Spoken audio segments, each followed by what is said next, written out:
ओम नमो भगवते वासुदेवाय। आज के प्रसंग में तीसरे दिन माता सुमित्रा के बाद माता कौशल्या जी भी भगवान श्री राम से उपदेश लेने गईं। बड़ा ही दुर्लभ प्रसंग है, सुनिए। माता कौशल्या भी एक दिन श्री राम को अकेले में एकांत में चित्रशाला में देखकर उनके पास कोई अपने लिए कल्याणकारी उपदेश लेने के लिए पहुंची और वहां जाकर माता कौशल्या ने उन्हें प्रणाम किया, क्योंकि माता कौशल्या को पता था कि श्री राम ने मेरे गर्भ में निवास नहीं किया था। जिस दिन श्री राम का जन्म दुनिया ने जन्म समझा था, उस दिन भगवान साक्षात विष्णु ने साक्षात चतुर्भुज रूप में पहले मुझे दर्शन दिए और मुझे दर्शन देने के बाद तुरंत ही शिशु रूप धारण कर लिया था और मेरी गोदी में आ गए थे। देखिए, तभी से माता कौशल्या श्री राम को भगवान विष्णु जानकर प्रतिदिन मन ही मन प्रणाम किया करती थी। तब उस दिन कौशल्या ने कहा, हे महाबाहो, मुझे कोई उपदेश दें जिससे मुझे जीवन के सच्चे ज्ञान की प्राप्ति हो जाए। तब श्री राम बोले, हे माता, आप कल प्रातः गौशाला में अकेले जाकर और कुछ देर वहां ठहरकर बछड़ों की ध्वनि सुनकर फिर बछड़ों की उस ध्वनि पर अच्छी तरह से विचार करके मेरे पास आना, तब मैं आपको उपदेश दूंगा। तो श्री राम की बात सुनकर माता कौशल्या को बड़ा कौतूहल हुआ कि श्री राम ने मुझे गौशाला में क्यों भेजा है, आखिर बछड़े मुझे क्या उपदेश देंगे।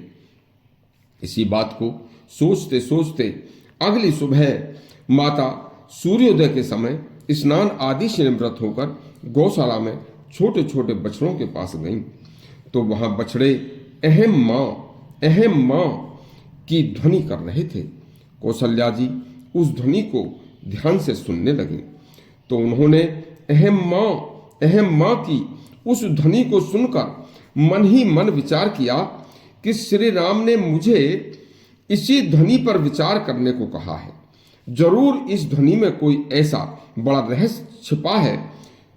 तो कौशल्या जी उस अहम मां पर चिंतन करने लगी और थोड़ी देर में ही ध्वनि का रहस्य समझ गई और प्रसन्न होकर श्री राम के पास जाकर बोली कि हे भगवान विष्णु, मैंने बछड़ों की ध्वनि को सुना, उसे सुनकर मेरा अज्ञान नष्ट हो गया है।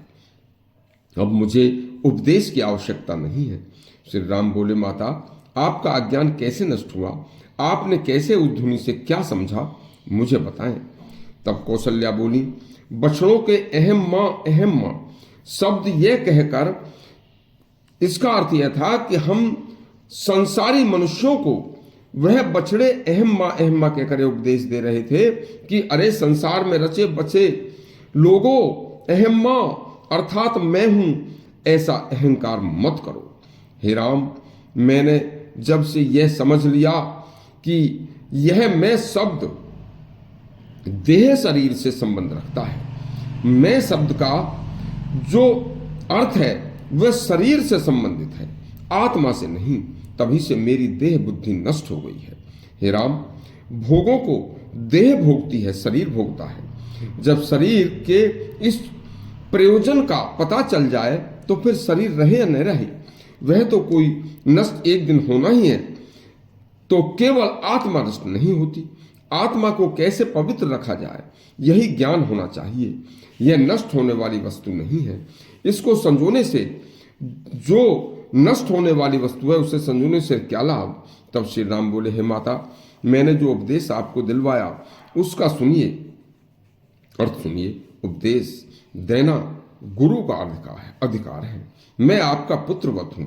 दूसरे शास्त्र कहते हैं कि स्त्री का गुरु उसका पति होता है और विवाहित स्त्री को चाहिए कि वे अपने पति के रहते अन्यथा किसी को गुरु न बनाए। इसलिए मैंने आपको सीधे उपदेश नहीं दिया।